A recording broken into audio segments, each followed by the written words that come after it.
Bapak Ibu, ini udah di penghujung tahun ya, udah banyak Natal yang saya ikuti, dan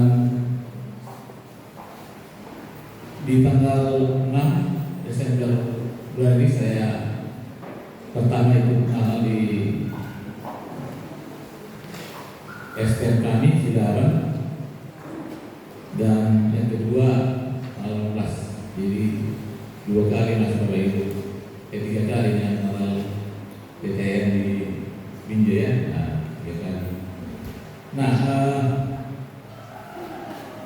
banyak variasi modifikasi di dalam perayaan Natal setelah ibadah, sehingga yang membuat acara lebih menarik.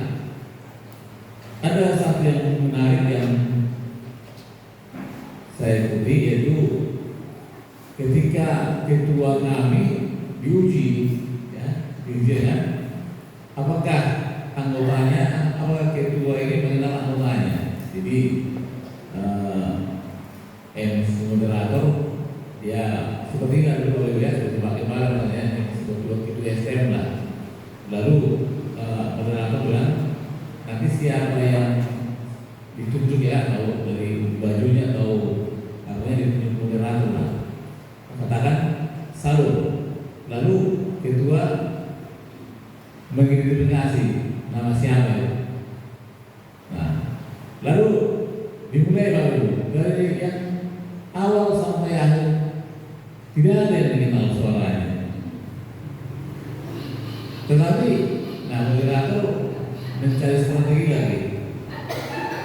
Lalu diulangi lagi, disebutkanlah alamat rumahnya. Itu baru tahu, karena selama setahun kan ada 10 dari STM biasanya. Jadi ya paling setelah dikasih tahu namanya baru tahu. Suaranya belum, karena bisa diakui Bapak Ibu, karena namanya sekali sebulan itu belum tentu hadir. Misalnya yang punya rumah misalnya yang kita hadiri, belum tentu hadir bulan depannya. Hanya saat disuruh doa yang punya yang rumah baru disitu dengar suaranya. Setelah itu hilang. Hanya kalau hadir kan ada suara lagi bulan berikutnya, ya Tuhan berikutnya. Nah, Bapak Ibu, pertanyaannya juga kepada kita, gimana dengan kalau keluarga kita ya, anak kita tanya, apakah kita orang tua semua mengenal suara kita ketika katakanlah salur atau bagi-bagi salur, atau anak-anak kita dengar nggak suara orang tuanya? Mestinya dengar ya, mestinya harus dengar ya. Nah, kalau pakai barang kita tes misalnya kan, kita lihat salur, ya saya pasti kenal, karena setiap minggu ya. Tapi nggak usah sekarang ya, tahun depan lah. Nggak usah sekarang. Nah, Bapak Ibu, kita akan mau belajar tentang panggilan ya, panggilan. Kita belajar dari Lukas 5 ayat 31 sampai 32.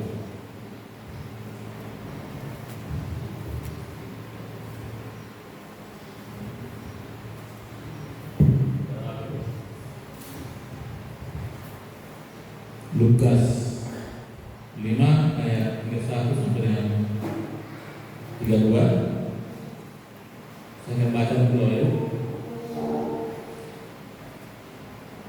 Lukas 5 ayat 31 sampai 32. Lalu ya Yesus kepada mereka katanya, bukan orang sehat yang memerlukan tabib, tetapi orang sakit. Aku datang bukan untuk memanggil orang benar, tetapi orang berdosa supaya mereka bertobat. Sekali lagi saya baca ayat 31, Lukas 5 ayat 31. Lalu jawab Yesus kepada mereka katanya, bukan orang sehat yang memerlukan tabib, tetapi orang sakit. Ayat 32, aku datang bukan untuk memanggil orang benar, tetapi orang berdosa supaya mereka bertobat. Bapak Ibu, yang saya pelajari, yang bisa saya berikan untuk kita tema hari ini adalah mari mendengar panggilan Tuhan. Siapa yang perlu mendengar panggilan Tuhan, Bapak Ibu? Tentu orang yang berdosa ya, dan yang mau bertobat, yang mau mengenal panggilan atau suara Tuhan adalah orang-orang yang dirinya sadar bahwa kita berdosa dan mau bertobat. Jadi artinya kalau tidak sadar bahwa kita berdosa dan tidak mau bertobat, ya pasti cuek dengan panggilan Tuhan.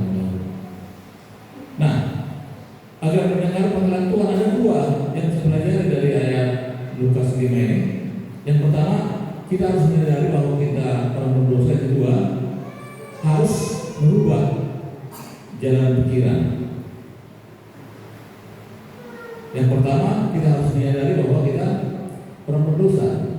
Yang kedua, dan kita harus mau merubah pikiran kita. Jadi yang dua ini Bapak Ibu yang diperlukan anak-anak sekalian.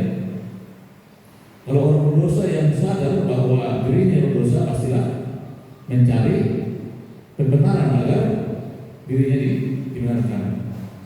Nah, kalau kita bandingkan orang yang sakit fisik dengan orang sakit rohani, nah yang terlibat di sini yang dua ini, satu yang sakit fisik, satu yang sakit rohani. Yang bisa kita bandingkan, kalau sakit fisik pastilah mencari dokter atau yang bisa mengobati, atau kalau kita sudah tahu obatnya, tentu kita cari obatnya supaya kita sembuh. Nah, mencari dokter atau di sini karena tabib itu orang yang pekerjaannya menyembuhkan orang sakit. Jadi itu bukan dukun, tapi ya memang khusus orang yang dulu yang belajar sehingga pekerjaannya sehari-hari adalah menyembuhkan orang sakit. Nah, kalau sakit fisik seperti itu Bapak Ibu bisa cari obatnya, ya bisa ada dokter, tabib, perawat atau ya kesehatan. Kalau sakit rohani harus datang kepada Tuhan, karena Tuhan ya maha tabib, maha dokter, ya nggak ada jalan lain mencari kesembuhan selain kepada Tuhan yang maha penyembuh itu. Nah, kalau sakit fisik Bapak Ibu langsung dapat kita lihat apa sakitnya atau kita sendiri merasakan. Tetapi bagaimana dengan kalau sakit rohani? Bisa nggak kita rasakan Bapak Ibu? Kan ada juga yang tidak tahu atau tidak sadar bahwa ternyata diri kita ini ada sakitnya, sakit rohani. Nah, ciri-ciri orang yang sakit rohani Bapak Ibu ya, ini firman Tuhan ya. Yang pertama, malas berdoa. Yang kedua, malas membaca Alkitab. Yang ketiga, malas beribadah. Yang keempat, tidak bersemangat melayani Tuhan. Ini khususnya pelayan ya, tidak bersemangat melayani Tuhan. Dia melayani tapi bukan bersemangat. Lalu yang kelima, hatinya sedang sakit karena masih menyimpan kepahitan, dendam, sulit mengampuni, dan masih sering membenci. Ya, sekali lagi, hati yang sakit, ya, hati yang sakit karena menyimpan kepahitan, dendam, sulit mengampuni, sering atau masih membenci. Nah, akibatnya apa? Nah, akibat yang kelima ini Bapak Ibu, maka keadaan rumah tangga sakit, keuangan rumah tangga sakit. Ya, nah kenapa? Nah kalau malas berdoa Bapak Ibu, ya malas berdoa ini bisa kita baca di Yeremia 17 ayat 5. Kalau ada yang menerapkan bisa boleh kita baca Yeremia 17 ayat 5.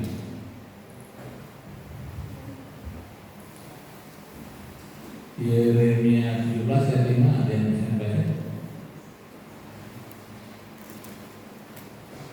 Yeremia 17 ayat 5.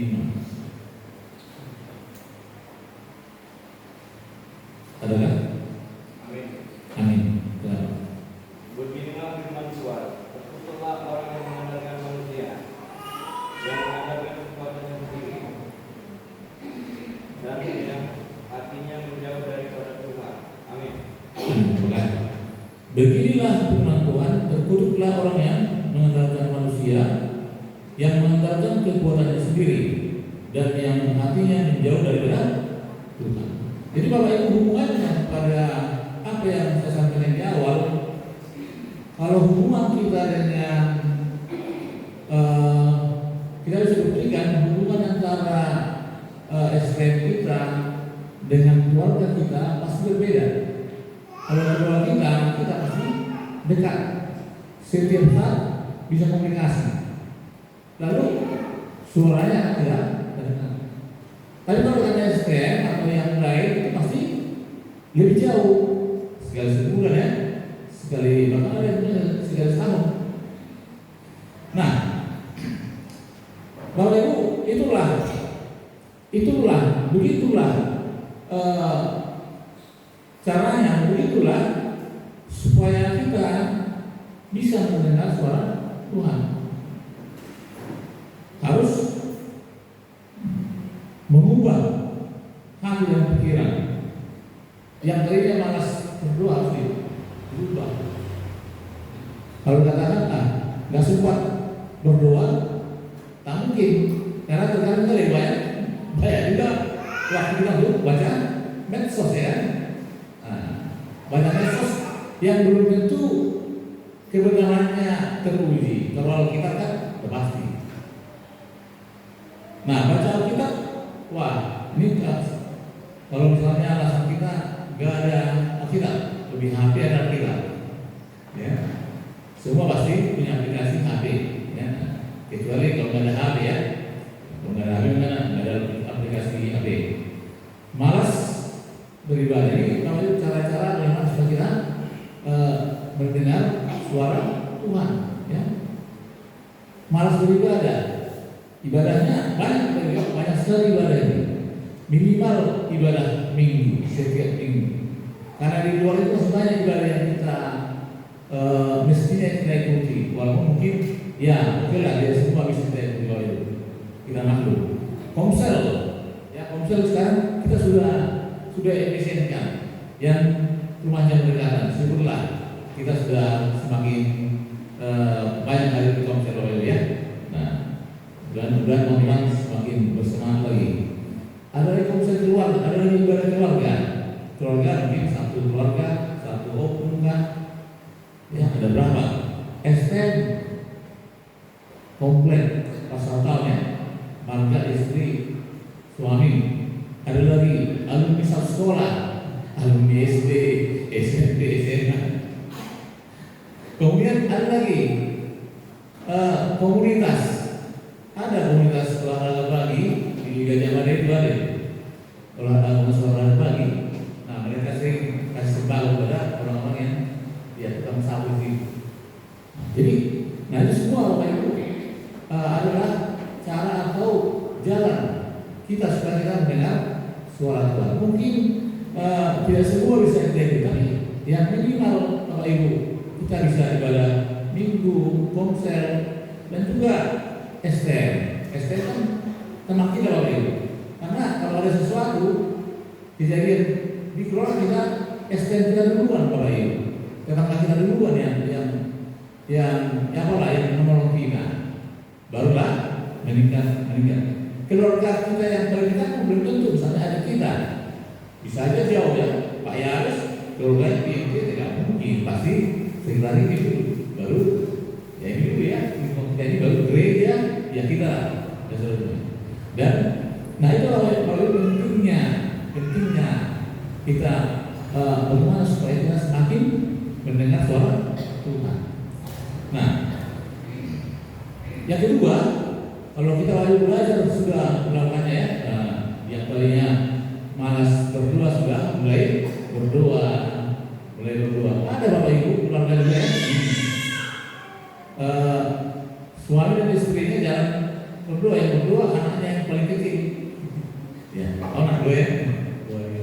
Kira gitu ya. Nah, di Kan juga ada seperti itu, ya. Nah, Timo sering itu 2 makan pagi ya, Timo ya. Terus kali-kali ada gantian-gantian tuh, ada jadwal yang lain, berjadwal kami. Jadi bukan ya di gereja kita semuanya seperti itu.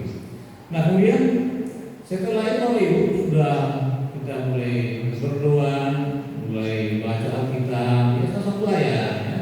Kemudian ibadah, walaupun mungkin tidak 100% hadir setiap minggu bisa saja, Bapak Ibu ada aja kegiatan, ada aja hal yang lain yang tidak hadir beribadah.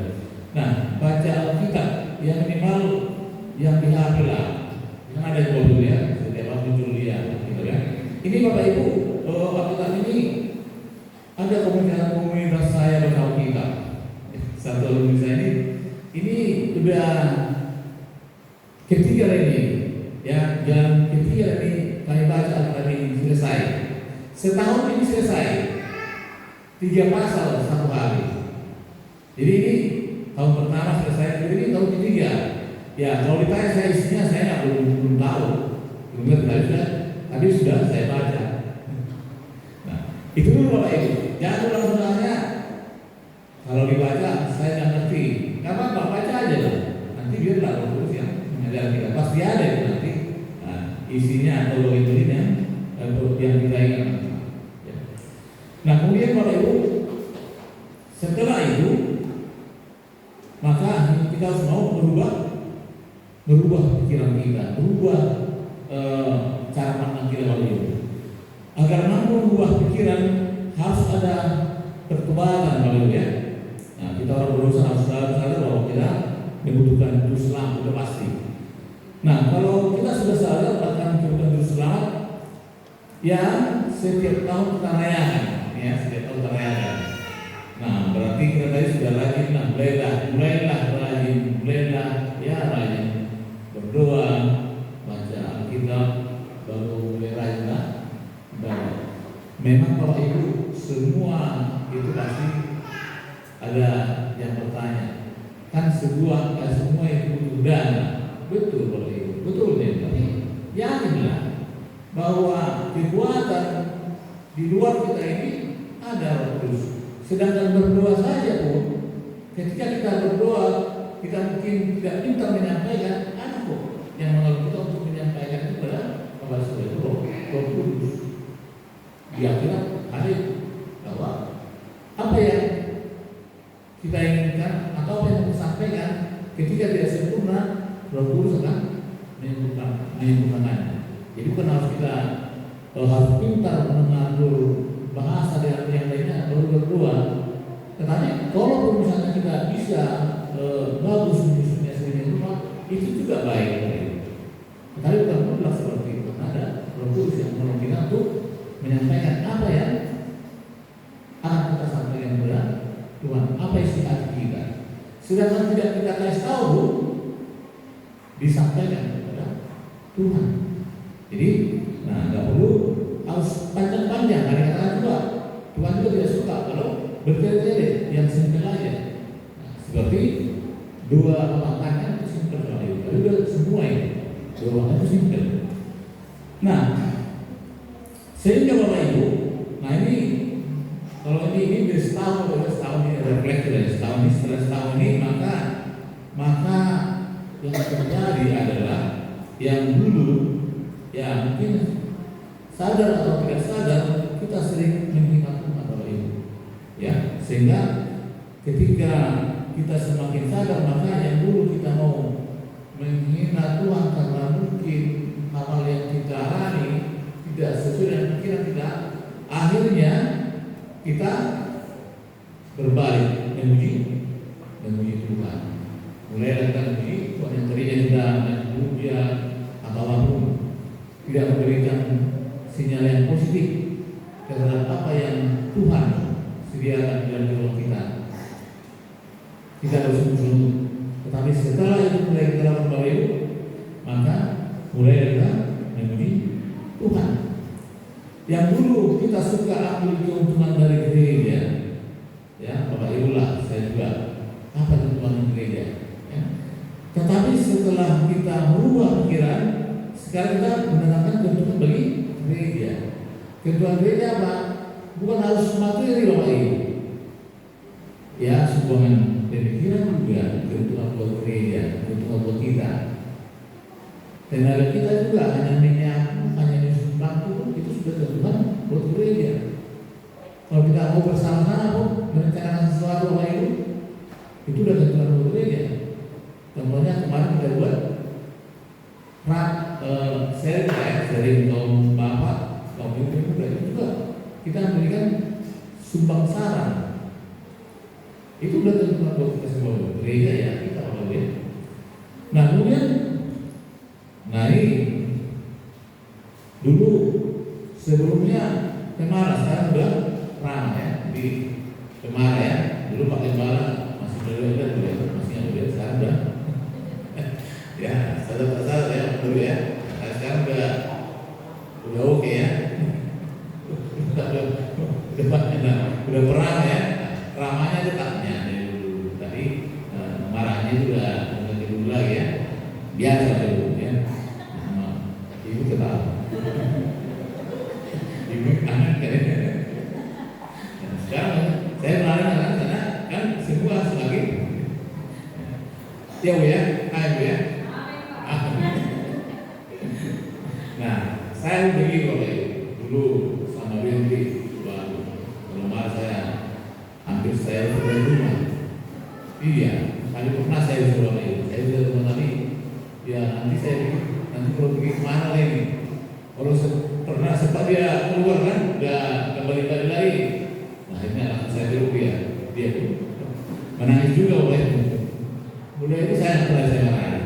Saya nggak pernah lagi kadang sama anak saya keluar dari rumah ini pergi jauh atau apa saja enggak ya mulailah menerapkan ya kita dapatkan di gereja ya. Jadi kalau ibu sekalian kita yakin saya di komunitas kita ini berdosa lah ya, kumpulan berdosa kita ini, makanya kita anak kepada Tuhan. Nah karakter sifat kita yang beraneka ragam yang terkadang membuat kita kecewa ya, itu kan kadang menghalangi kita datang ke gereja. Percaya kalau kita lihat kita tidak nyaman di gereja. Yang kita lihat adalah saudara Tuhan. Kita semua manusia yang biasa, yang punya tugas masing-masing. Secara gereja, tugas dari gereja, saya sebagai sekretaris, sebagai bendahara, sebagai gembala di gereja kita, tidak sama dengan bagaimana Tuhan memperlakukan jemaatnya. Karena kita masih manusia biasa. Jadi artinya kalau Ibu, mari kita saling membangun. Ya jangan lihat ibu gembala misalnya, nah ini manusia biasa juga. Ya. Dia menyatakan gereja. Nah itu semua tantangannya. Nah, kalau sebaliknya, kalau ada kan malaikat yang menggembalakan kita di gereja Bapak Ibu, apakah Bapak Ibu sudah pasti datang setiap minggu? Belum tentu. Bagi malaikat, Pak Gembala, malaikat ibu gembala, anaknya, anak kita dia juga malaikat yang memimpin kita. Ya mungkin kita tidak disini lagi kalau dari surga kita, karena dipimpin malaikat ya. Karena kita masih di dunia, maka yang memimpin adalah wakil Tuhan, bukan jangan Tuhan di gereja kita. Nah, jadi apalagi dengan kita sesama kita wakil. Nah, jadi itu waktu ya. Jadi yang dulu kita marah, mulailah jadi peramah ya, peramah dan kasar. Yang dulu masih kasar, di tahun yang baru kita sekarang sudah akan menjadi lemah lembut. Dulu selalu minta dilayani, sekarang melayani dengan rendah hati. Minta dilayani artinya harus selalu dikunjungi oleh gembala, dikunjungi oleh majelis, Bapak Ibu. Tetapi kita harus berubah. Biarlah kita ya saling mengunjungi. Bila perlu kita mengunjungi Pak Gembala kita. Saya pun belum pernah mengunjunginya kalau tidak perlu. Tetapi Bapak Ibu itu juga yang pikiran saya juga mungkin alasan banyak kerjaan ya. Si udah bekerja. Kita semua seperti itu. Tapi itu yang kita mau belajar dulu. Itu yang mau kita seringkan. Pertanda bahwa kita semua saling membutuhkan, saling saling mendorong itulah, ya, saling menghormati. Nggak ada kita yang berkecukupan oleh itu. Semua pasti berkekurangan. Jadi bagian kita masing-masing. Karena itu Bapak Ibu, maka kita berubah jalan pikiran kita dan jalan hidup kita sesuai dengan kehendak Tuhan. Maka dengan demikian, dengan kita mau membuka hati, berubah pikiran, maka Tuhan pasti menolong. Ya. Nah, kita semua berdosa. Ketika Yesus pulang ke dunia ini, mendekati orang berdosa, dia datang dengan cara yang lembut. Ya, bagaimana caranya? Boleh kita lihat di Matius 9 ayat 10. Matius 9 ayat 10 di Perjanjian Baru.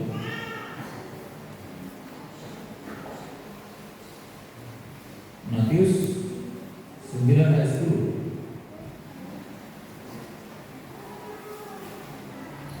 Ada saudara?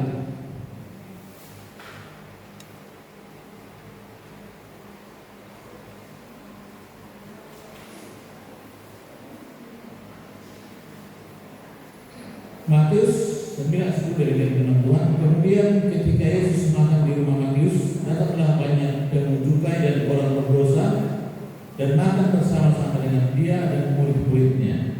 Sekali lagi, kemudian ketika Yesus makan di rumah Matius, datanglah banyak pemujukai dan orang berdosa dan makan bersama-sama dengan dia dan murid-muridnya. Matius ini adalah pemungut cukai, Bapak Ibu. Namanya pemungut cukai, ya ini rentan dengan uang, ya.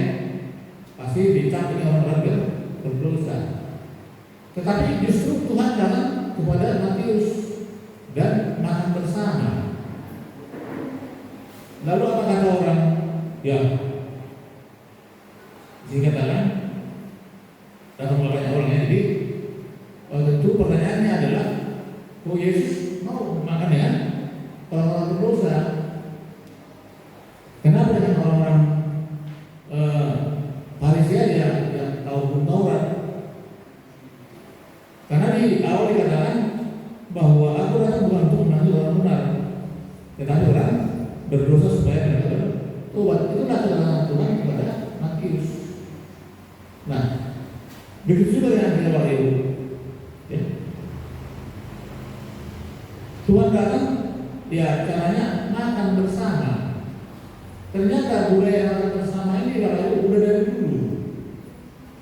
Ya, pemimpin kita pun, presiden kita yang lama, Pak Jokowi. Ini kita ambil yang putih dan yang menjadi contoh dulu ketika dia masih wali kota Solo dulu, ada penggusuran terhadap pedagang kaki lima. Lalu dia nggak langsung menggusur, walaupun memang itu sudah salah, tapi dia mengajak makan bersama. Lalu mungkin berembuk lah, ya. Setelah itu makan dulu, diambil dulu hatinya. Nah, gimana caranya? Atau apa yang mau kita lakukan supaya semua tertib sesuai dengan tata kota, gitu, ya. Nah, Tuhan Yesus juga begitu.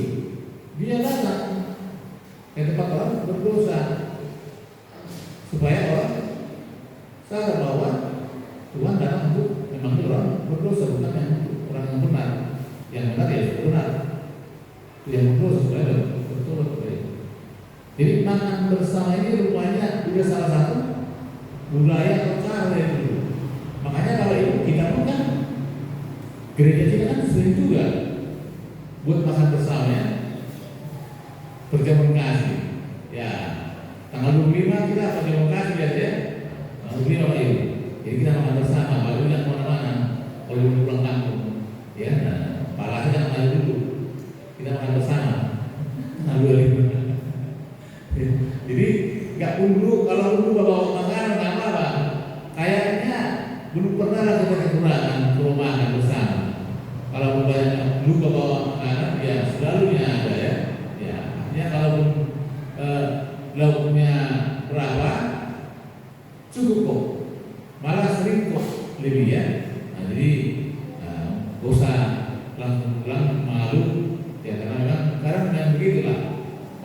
Bapak juga, atau tidak sempat, nggak apa-apa, ya, tetap aja.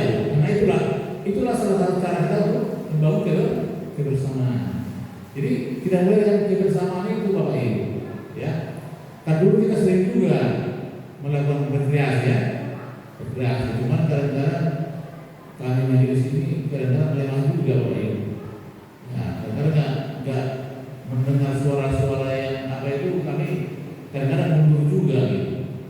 Ya kan, nah, misalnya gini, apa ya lah, saya nggak tahu apakah suara dari jemaat kita dari luar itu. Ya kita terbuka aja, ya, supaya ada dinamika ya, ada sakit hati ini. Udah mau lewat di tanggung jawab itu. Kita mau lewat kali dengan happy ya kan, yang senang dengan suka. Ngapain lah kita jalan-jalan menghabiskan uang, padahal di pas gereja mana ada. Pakai barang setiap minggu atau majelis menyampaikan kita mau beli TV, beli kipas. Memang akan susah dalam Bapak Ibu.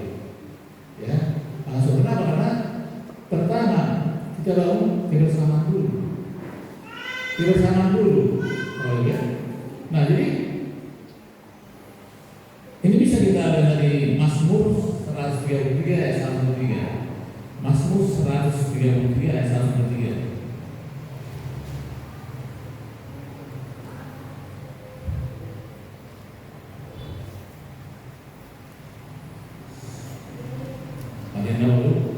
Mazmur 133 ayat 1 sampai 3.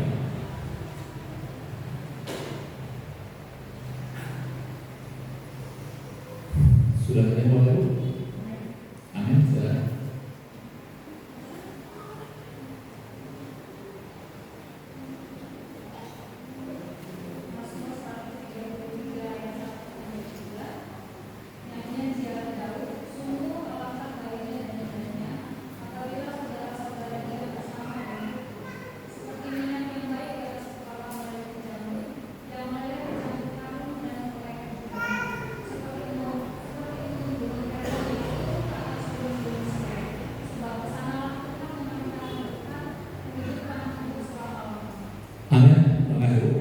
Jadi jelas Bapak ya, sungguh alangkah baiknya dan indahnya bila saudara-saudara dia bersama dengan rukun.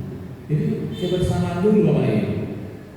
Setelah itu maka Tuhan memerintahkan berkat seperti embun yang meleleh di jenggot.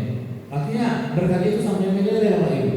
Seperti embun yang meleleh, seperti itulah berkat kalau ada kebersamaan dalam keluarga, dalam jemaat juga. Sebenarnya Bapak Ibu itu yang sering mau kami sampaikan. Bukan kita sebenarnya mengurus-uruskan dana, karena dananya sudah kita siapkan. Itu di Komsel dulu. Dulu di Komsel itu kantong kedua ya, itu untuk kegiatan kita Bapak Ibu. Jadi sebenarnya udah kita anggarkan semuanya.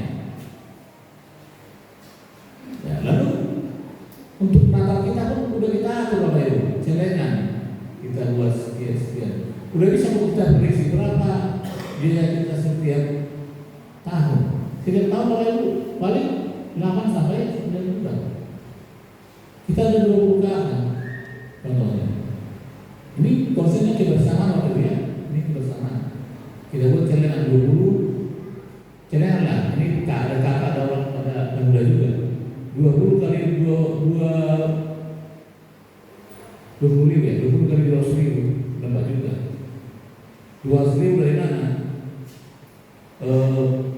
Sebulan anggap 4 minggu kali 5 ribu, 20 ribu kali 10 bulan kalau yang saya udah 4 juta.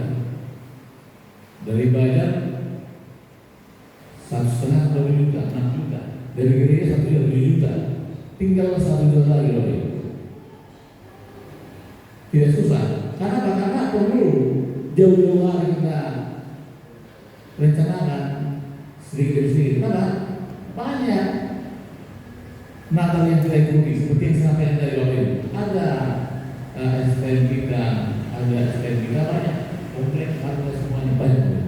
Jadi dengan demikian, makanya kami kemarin sepakat di majelis bahwa ya keuangan Natal itu tanggung jawab dari majelis. Ya tentu kerjasama dengan bendahara dan imam. Nah Bapak Ibu, itulah contoh-contoh kebersamaan. Bagaimana kita bersama. Jadi dengan demikian maka apa yang mau kita inginkan mengubah kita yang tadinya sakit dianggap sakit rohani, tapi karena kita sudah mau mengubah pikiran kita, sudah mau berdoa, mau sama-sama beribadah konsel dan seterusnya, maka mulailah kita bangkit kembali.